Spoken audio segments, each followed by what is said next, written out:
Ms. Zayas is suffering from extreme PTSD, and it's surrounding 20 years of proceedings with her children being taken from her. She lives in a state of panic and fear that the next knock on the door will be her child being taken away from her.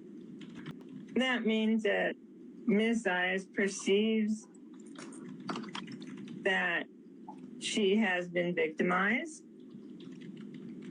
by DSHS, and she has perseverations about it, and that's all she's able to focus on. And the goal was to begin to move her away from those perseverations, because now she has a child, and DSHS has not been involved with this child, and to give her a feeling of safety, and she has not felt safe. The plan is not in stone. The plan is just exactly what it is. The plan can change from week to week, day to day, hour to hour. It is fluid. That is what a treatment plan is. It is fluid. It's for the client and for the client's needs and what is best for the client at that time. And nothing is ever done without the client's permission. Nothing is done in treatment without discussing it with the client first. Not about THS, it's about the client. If you wait a moment. No, this wasn't the treatment plan. This was an assessment. That's what the court had asked for last time, was an assessment, or the time before. Correct. It was done by Laura Berry. Yes, we're working on her depression and her mood and her diminished interest, her fatigue and lack of energy. Now, that is a recommendation. We talked about cognitive behavioral therapy and change talk. And I don't do DBT as much as CBT, and I do other things too. And we moved into trauma therapy after that. This is a recommendation. This is someone else's recommendation or a beginning path for me to follow. But I do talk to Miriam on a regular basis, like several times a week, and I do know that she has been compliant in her medication. When she does not like her medication and needs a change, I will call a psychiatrist. Yeah, she said that in 20 years ago, when the first child was removed from the home, when her daughter was first removed from the home, the older daughter, when she was first removed from the home, yes, she was using drugs. Did I necessarily talk to her about her drug use? No, I talked to her about her current situation, what is happening now with her in her head. What is happening now with her behavior? What is happening now with her future? That's what we've been working on her behavior. You know, I can't control what Ms. Zayas does, and I cannot control how she thinks. I can give her rationale. I can, we do education. We do trauma work, explain and look, and working with her. When she was upset that Amaya was going to religious school, and she wanted her out of there. And I think another time they were going on vacation, and I don't know if they hadn't asked or they were going to go anyway, or she hadn't given her permission, but there was something about a vacation. And she was concerned about it. But she was very concerned about the school and their religiosity, because that's not in her wheelhouse, she said. That she really misses her, wants her home, and she feels pretty lost without her daughter. That she was afraid she was going to lose her daughter. Yeah, she was supposed to be going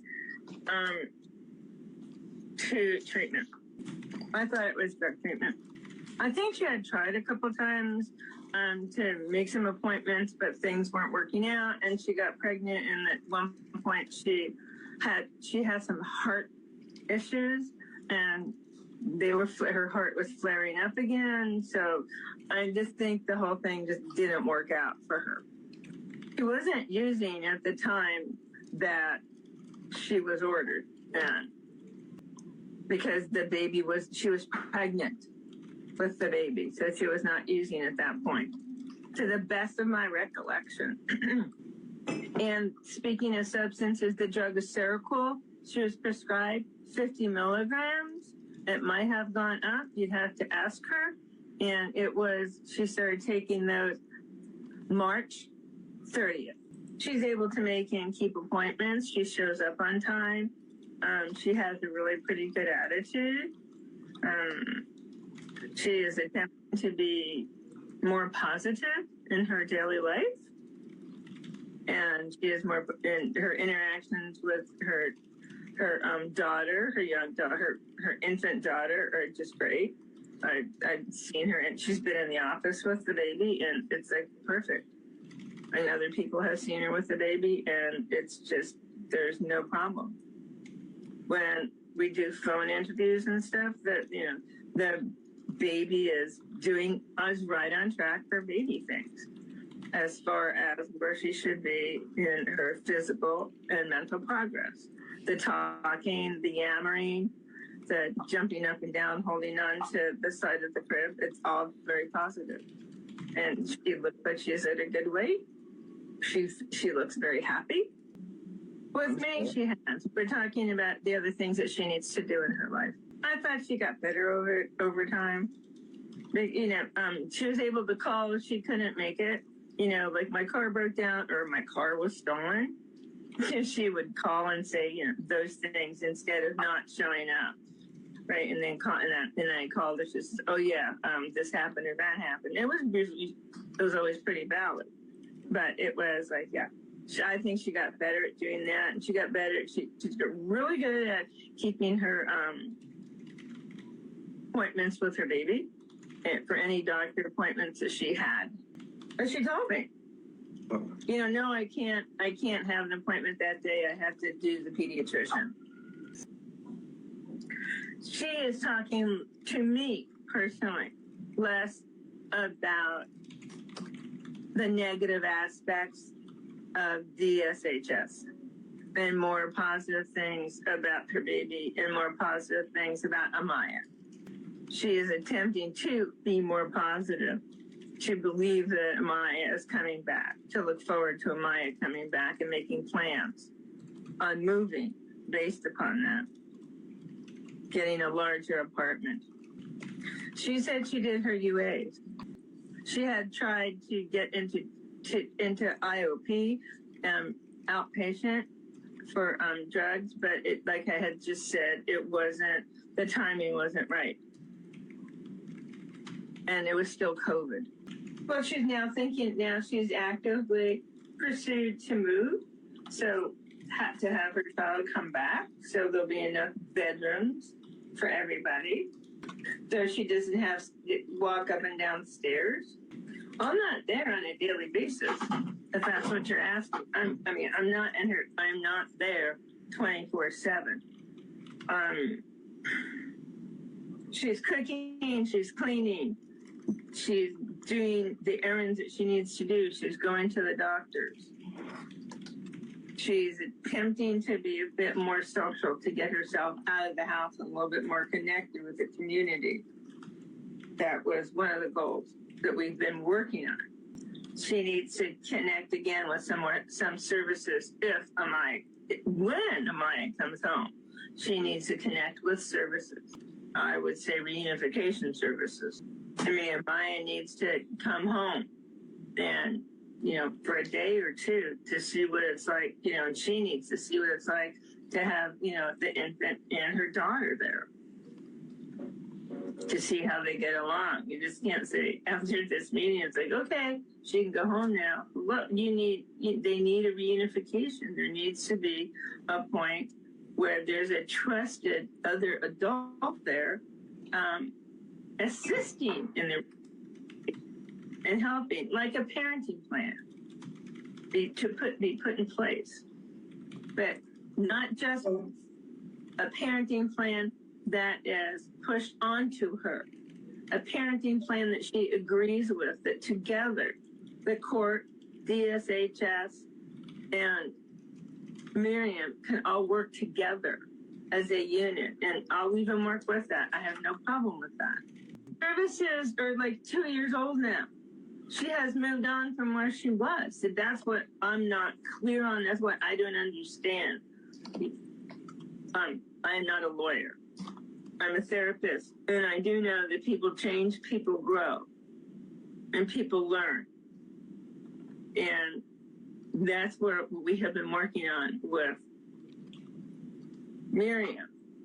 What I said is Amaya needs to have a chance, Miriam needs to have a chance, and the infant needs to have a chance to bond. And it needs to be a slow and gentle process with someone who is a caring social worker or a caring therapist or a caring interventionist, whatever the court decrees. But it needs to be done. I don't see at any point, I don't see by her behavior now why the child can't be reunified with the mother, the natural mother.